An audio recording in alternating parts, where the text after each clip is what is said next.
Having your house catch fire because of your dryer is every homeowner's worst nightmare. In this short video, I'm going to give you some tips to help keep your house safe from a dryer fire that I've learned over my 10 years of being a professional dryer vent cleaner. And spoiler, it's not just cleaning the dryer vent. The first way to keep your house safe from a dryer fire is making sure you have the correct transition vent. This is the vent that connects your dryer to the wall, and this is very important for keeping your house safe from a fire, because the ones that they give you 90% of the time when you get your new appliances delivered is a metal foil duct. It looks like metal, but it's plastic. There's plenty of micro holes for dust and lint and heat, and if you have a gas dryer, even gas fumes can come out, causing carbon monoxide issues. On the back of every dryer, it says do not use plastic foil duct, but for some reason, they still give you one when you get a new dryer. There is only one vent that I would recommend after doing this for so long. I've worked at multiple dryer vent cleaning companies, and there's only one they're allowed to sell, and that is the UL listed Dryer Flex by Innovate. This one is crush resistant, flame resistant, which is the most important, and it expands to either 4 or 8 feet, and it compacts all the way down, and the inside of it is much smoother than the plastic foil ducts, so your vent stays clean for longer. And if you do happen to have a fire in your dryer, this will protect the structure of your house from catching fire.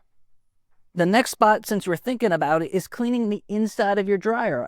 It's common knowledge as a homeowner that you should get your dryer vent clean, but a lot of people fail to clean the inside of the dryer, and a lot of companies offering cheap prices will just come blow out the vent and call it a day. But the fire actually starts in the dryer, then it spreads to the structure of your house if you have the wrong transition vent. But click the link down below to get Dryer Flex. There are a couple of areas in the dryer to clean. Number one is the lint tray. Most of my customers, when I show them how dirty it is in down there, they're baffled. They say, oh, we're good. We clean the lint screen every time we do laundry.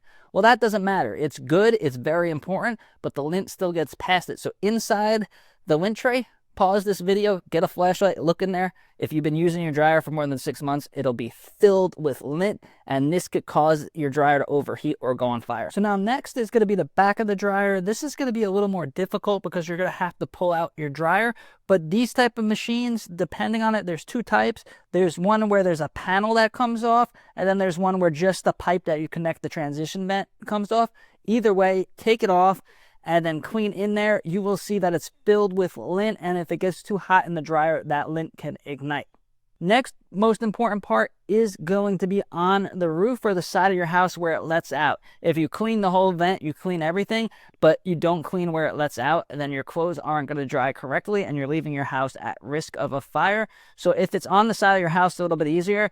Just turn on your dryer, go there, and it should be blowing nice and strong. If you go out there and it's not blowing at all, or you see a huge piece of lint or a screen blocking it, clean that off at least every 6 months to a year. If it's on the roof, only go on the roof if it's something you're comfortable with. If not, hire a professional, but check the roof at least once a year. That is the number one reason I see people that can't use their dryers or their dryer is smelling like burning, is because it is clogged on the roof. Next is obviously the vent. There's a bunch of different ways to clean the vent. Just make sure the vent is clear. And the last one is going to be in the attic. If your vent runs through the attic, I would check it at least every couple of years to make sure everything is connected. A lot of times I'll go up in the attic and there'll be lint just freely blowing in the attic, which is super dangerous, and it will affect the way your clothes dry. So just make sure that everything is connected in the attic. If you want to learn how to clean your dryer vent yourself, check out this video over here. Thank you.